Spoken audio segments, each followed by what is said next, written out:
Hello students, बेटा topic अब हमारा जो इस लेक्चर में डिस्कस करेंगे वो है derivation of demand curve with the help of law with the help of utility analysis. Utility analysis की हेल्प से हमने डिमांड कर्व को ड्राइव करना। डिमांड कर्व हमें पता है ना क्या होता है, ऐसे होता है ना demand curve. D demand curve है, इधर प्राइस है, इधर क्वांटिटी है। तो ये शो करता है कि प्राइस के कम होने से डिमांड बढ़ती है और प्राइस के बढ़ने से डिमांड कम होती है।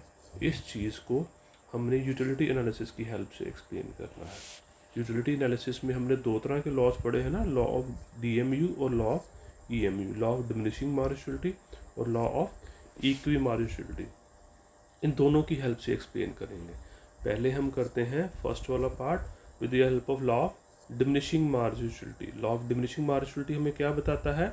ये बताता है ना कि जैसे जैसे कंज्यूमर किसी कमोडिटी की और यूनिट्स की कंजम्पशन करता जाएगा, उस कमोडिटी की हर अगली यूनिट से मिलने वाली जो यूटिलिटी है वो फॉल करती जाएगी, है ना।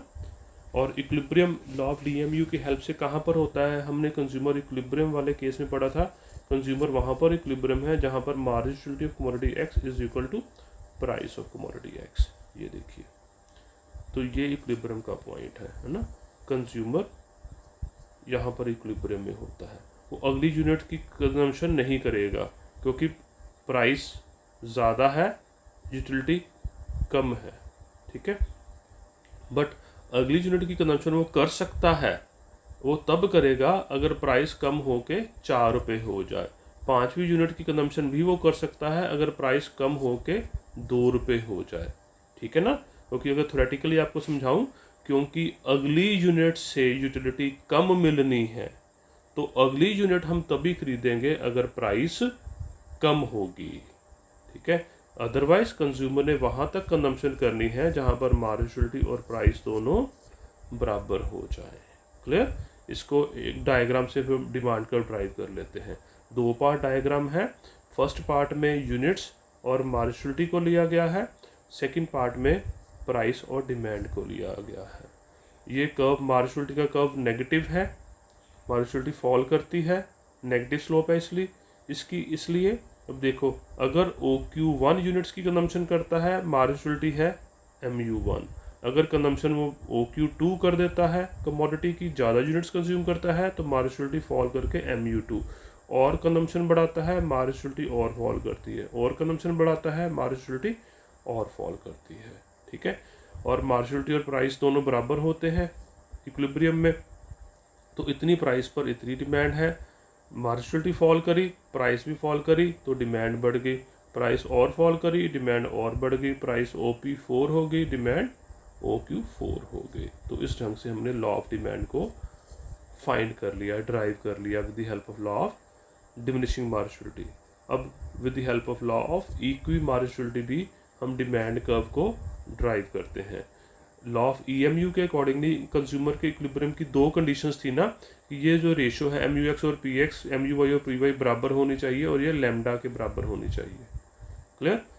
तो दूसरी कंडीशन थी कि total expenditure should be equal to total income. अब देखो बच्चे, अब ये मान लीजिए कंज्यूमर पहले इक्विलिब्रियम में है, MUX और PX और MUY और PY दोनों बराबर है।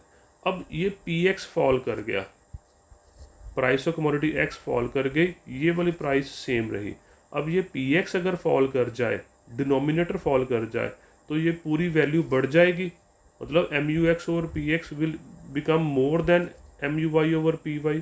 इससे ये बढ़ गया, यानी कि इक्विलिब्रियम डिस्टर्ब हो गया। पर हम चाहते हैं ये इक्विलिब्रियम दोबारा मेंटेन हो जाए। तो ये इक्विलिब्रियम तभी मेंटेन होगा अगर ये वाली वैल्यू जो बढ़ गई थी वो फॉल कर जाए। और ये तभी फॉल करेगी अगर MUX फॉल कर जाए, है ना। और MUX तभी फॉल करेगा अगर क्वांटिटी ऑफ X बढ़ जाए, कि X की क्वांटिटी वो बढ़ेगी तो मार्जिनलिटी कम होगी, तो ये जो रेशियो है वो फॉल कर जाएगी। तो इसलिए जब प्राइस फॉल करने से इक्विलिब्रियम डिस्टर्ब हो गया था, तो इस इक्विलिब्रियम को दोबारा उधर लाने के लिए, ये जो इक्विलिब्रियम जो डिस्टर्ब हो गया था, इसको दोबारा इक्विलिब्रियम में लाने के लिए quantity of commodity X must increase to restore the equilibrium. तो इसलिए प्राइस के फॉल करने से ये प्राइस जो फॉल करी थी क्वांटिटी को बढ़ना पड़ेगा दोबारा इक्विलिब्रियम में लाने के लिए। इसको बच्चे ये देखो एक डायग्राम से एक्सप्लेन किया गया है।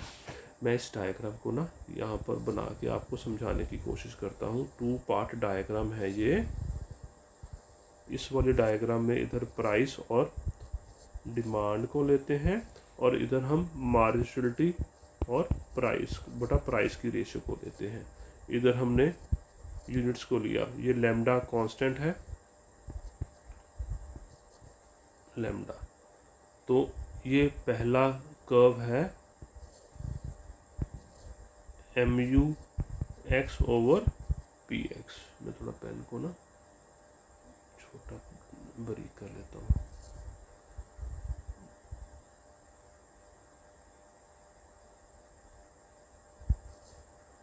ये पहला है MUX और PX। यहाँ पर ये बराबर है, MUX PX और लैम्डा बराबर है इतनी क्वांटिटी पर कंज्यूमर इक्विलिब्रियम में है इस R पॉइंट पर, राइट। अब price of commodity X fall कर गई, PX के फॉल करने से ये पूरी वैल्यू बढ़ जाएगी, इसलिए ये कर्व ऊपर शिफ्ट कर गया। ये हो गया MUX1 ओवर PX1। तो इस पर ये इक्विलिब्रियम डिस्टर्ब हो गया। अब लैम्डा की वैल्यू इतनी है, यहाँ से लेकर यहाँ तक है, बट MUX PX इतना है, तो ये इक्विलिब्रियम डिस्टर्ब हो गया ना। MUX ओवर PX की वैल्यू यहाँ से लेकर यहाँ तक है, बट प्राइस की वैल्यू लैम्डा की वैल्यू यहाँ से लेकर यहाँ तक है। तो इक्विलिब्रियम को द्वारा कहाँ पर आएगा, यहाँ पर आएगा। तो यहाँ पर quantity must have been increase to Q2, तभी ये होगा। यानी कि जब प्राइस के फॉल करने से इक्विलिब्रियम डिस्टर्ब हुआ था, इस इक्विलिब्रियम को दोबारा लाने के लिए इस S पॉइंट पर क्वांटिटी मस्ट इंक्रीज, तो दोबारा इक्विलिब्रियम आ गया। अब मान लीजिए ये डिनोमिनेटर यानी कि प्राइस और फॉल कर गई, तो ये MUX और PX की वैल्यू और बढ़ जाएगी, ये ऊपर शिफ्ट कर जाएगा। फिर MUX2 ओवर PX2, ये इक्विलिब्रियम फिर यहाँ पर डिस्टर्ब हो गया। तो MUX और PX यहाँ से इतना है, बट लैम्डा यहाँ से लेकर इतना है। तो अगेन इक्विलिब्रियम को लाने के लिए quantity of X should increase to Q3, clear. तभी वो T पॉइंट पर इक्विलिब्रियम में आएगा। यानी कि प्राइस के फॉल करने से जो डिसइक्विलिब्रियम हुआ था, दोबारा इक्विलिब्रियम में लाने के लिए क्वांटिटी हैज़ टू इंक्रीज।